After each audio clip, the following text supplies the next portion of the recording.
I am so honored to be part of this day to recognize survivors of sexual assault and to acknowledge that we have a lot of work to do to end sexual violence.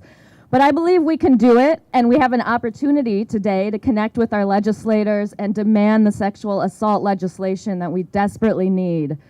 One of the legislative efforts most important to me is about sex education. As a survivor of sexual abuse and assault, and as someone who researches trauma, I know that one of the most urgent areas of need in sexual assault prevention is addressing the lack of relevant sex education in our schools.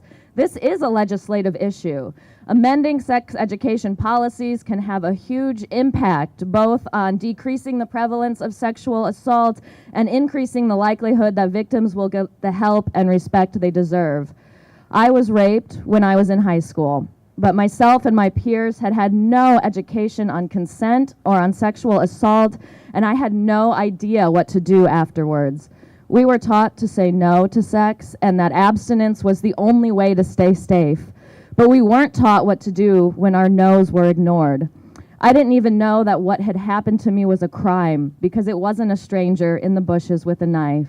And so I never went to the police and I didn't receive the medical care that I desperately needed. What if we had been taught about consent? What if we had been taught about sexual assault? Could it have saved me from developing PTSD? Could it have saved others from being assaulted if my perpetrator was convicted? Could it have prevented my assault from happening in the first place? I think it's possible. We're nearing the end of National Sexual Assault Awareness Month, but myself and other survivors know too well that sexual assault is something we are aware of every single day. We hope that even when there isn't an awareness event or a high-profile sexual abuse case in the media, that our allies will continue to stand with us in the fight we fight every day. And one way we can do this together is through legislative action.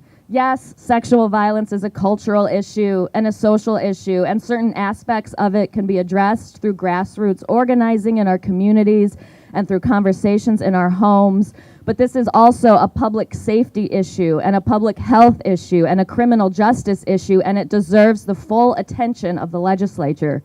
And we deserve legislation and legislators that do more than just make blanket statements about supporting survivors and holding perpetrators accountable, but that actually have a plan and allocate money to implement these actions. And we deserve legislators and legislation that acknowledges and addresses the unique challenges faced by the people most vulnerable to the impact of sexual violence. People of color, immigrant communities, queer and trans folks, children, sex workers, people who are homeless or disabled. And we know better than anybody in the Capitol what our communities need, so we must rise up together and demand that our representatives take our concerns seriously. These legislators work for us, and we have the power to change the way that we respond to sexual violence.